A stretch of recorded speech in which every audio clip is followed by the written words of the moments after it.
Hello, everybody, and welcome to Ice-Burgh To Go, your daily dose of Pittsburgh Penguins news and analysis. You can find us on YouTube at Inside the Penguins or anywhere you get your podcasts from by simply searching Tip of the Iceberg. The Penguins, they had a tough weekend up north, dropping 2 games in regulation on Friday and Saturday night, which makes 5 straight losses on the road for this Penguins team. The last time that they had victory while wearing their road whites was on January 8th against the Philadelphia Flyers. Saturday's loss was highlighted by a few old habits from this season that crept back in for the Penguins, trading chances with the high-paced Winnipeg Jets in the first period and falling behind 2-0 in the process. Mike Sullivan was not happy with that performance. Mike Sullivan was not happy with the way that the Penguins were playing on Saturday night, especially in the first period, saying, quote, "The chance for chance game is not one that we want to play." He also went on to say, quote, "It's not a game that's conducive to winning consistently," end quote. Certainly not with the team the Penguins currently have constructed. The Penguins are one of the worst finishing teams in the National Hockey League and have been for quite some time.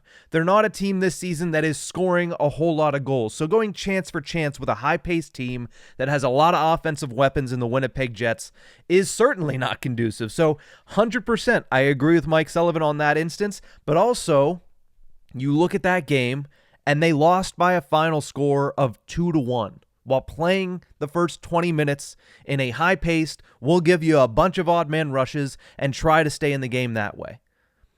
The reason the Penguins are in the position that they're in right now is because of their defense and because of their scoring, and really because, on paper, this team has not been very good for the last couple of weeks. That defensive indifference that they showed on Saturday is nothing new this season. They might be third in the National Hockey League in goals allowed, and a lot of people have mentioned that to me. Hey, why would they need to add defense at the deadline? Well, simply because the defense is not the reason why they're third in the NHL in goals allowed and fifth in the NHL in goals allowed per game played. The defense has not been the reason why.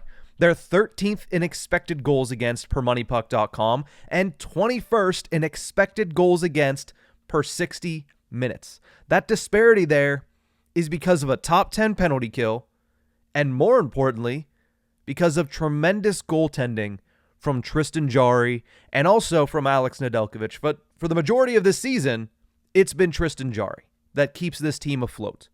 Tristan Jarry is having not just a solid season for the Penguins, he's having one of the best seasons of his career right after getting that big contract, which is a great sign because coming into this season, his performance was going to be one of the biggest question marks surrounding this team, or at least we thought that was going to be the biggest question mark surrounding this team. He has been a unrelenting positive throughout this season. Yeah, he's had his bad games. Yeah, he's had a few stretches, 1 or 2, where he had 2 or 3 bad games. He's been pulled from a couple of games, but overall, the body of work Tristan Jarry has put together this season should be commended because he's getting close to reaching and surpassing career best numbers in the 2023-24 season. He already set a new personal record with 6 shutouts in the season. Previously, his best had been 4, so he has an opportunity to continue to expand that career high in that total. He has a 2.44 goals against average, which is the 3rd best of his career, a .916 save percentage, which would also be the 3rd best of his career, and he's also currently sitting 8th in the National Hockey League in goals saved above expected. He's having a great year. All of those numbers should indicate a goaltender for a team, especially when considering a team that has Sidney Crosby, Evgeny Malkin, who's a different story that we have to talk about a different day, Erik Karlsson, who is a story that has been talked about widely throughout this entire season, Chris Letang, Jake Gensel, Brian Rust, a guy that has been 25-plus in goals several times in the 2020s. You would think when you're getting that type of goaltending that you would have better fortunes than being 7 points out of a playoff spot in the wild card race and now 9 points out of a playoff spot when it comes to the 3rd place team in the Metropolitan Division, which right now is that Philadelphia Flyers team. Jarry's current career season was 2021-22 coming into this year.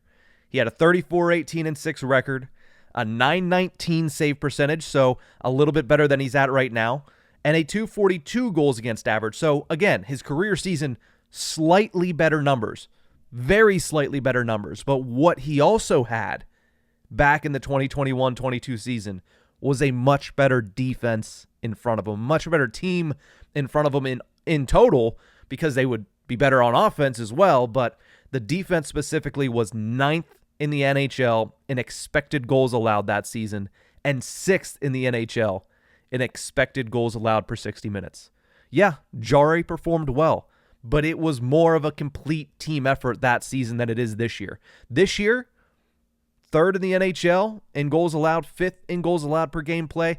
That's all on pretty much Jarry and Nedeljkovic. Yeah, I get it. There's better defensive play from the forwards at times. There's better defensive play even from the defense at times this season. But in total, it has been Jarry and Nedeljkovic that have kept the Penguins in a lot of these games, that have kept the Penguins within striking distance of the playoffs for the majority of the season. And Friday and Saturday was no different. Nedeljkovic looked pretty good in Minnesota on Friday. The Penguins played pretty well defensively. And then on Saturday, it was all Tristan Jarry. All Tristan Jarry. Not only that, but as we've talked about, they brought in Nedeljkovic to help Jarry not have to play as many games. Right now, he's on pace to play in 57 games, which would also be one behind his career high. Now, as we get ready for this stretch run right now, are we going to see that taper back a little bit because the Penguins have a lot of back-to-backs? They play every other day in the month of March, except for on one instance where they had 2 days off late in the month. Yes, he's probably not going to come one shy of his career high in games played. But so far, the sample size has been pretty consistent from what we've seen from Tristan Jarry throughout his career, that workhorse-type workload that he has become accustomed to. Not only that, my biggest criticism of him is not that he's injury-prone, because that was, I think, everybody else on this planet when they looked at Tristan Jarry saying that was his biggest issue. To me, the biggest criticism I have of him is once the calendar flips to the new year in the season, he's fallen off drastically. Typically, he goes from around a .924 save percentage pre-New Year's Eve to a .904 save percentage post-New Year's. So far, in 2024, he's fended off those post-New Year struggles. In 10 games played in 2024, 2.1 goals against average, .917 save percentage, and 2 shutouts. That's since January 1st. So he certainly dispelled that narrative, the narrative that I was certainly keeping a close eye on since January 1st. And like I said, they've also gotten very good play from Alex Nedeljkovic in relief. 8-4-3 this season, .263 goals against average, and also a .917 save percentage. In all, the Penguins are a very flawed team when you watch them. That much was obvious over the weekend. That much has been obvious throughout the majority of this season. But they've remained afloat thanks to the contributions of a select few players. Sidney Crosby and Jake Guentzel have been the most obvious. They've been getting the most praise. Marcus Pettersson has gotten a lot of praise this year, and rightfully so, more so than he's gotten in the past. And also, rightfully so, he's the best defensive defenseman that this team has by a wide margin. And Chris Letang is also getting a lot of praise this season, rightfully so. But Tristan Jarry, deserves to not only be in that conversation, he deserves to be at the forefront of it. Crosby, yes, that unattainable 36-year-old Hart Trophy level season that he's putting together is untouched by most across the National Hockey League. But right underneath him, if not right on par with him, should be Tristan Jarry for the performance that he is putting on. No, he's not putting together a Vezina caliber season. He might get a couple of Vezina votes, might finish 7th or 8th, which he's done a couple of times in his career before. But he's getting ready to put up career numbers this year to this point. Again, goaltending is fickle. This could be out the window by the end of March. But as of right now, through 60% of the season, Tristan Jarry is on pace to have a career year. And while it might not be Vezina quality, considering the play or the lack of solid play, the defensive indifference is what I called it earlier. And I think that is the perfect way to put this team at certain points of the season. With the defensive indifference that they have had, yet the tremendous goaltending that Jarry has provided and that Nedeljkovic has provided, they deserve to be considered, specifically Jarry, on par with what Sidney Crosby has done for this team this season. The race isn't over. They have a chance.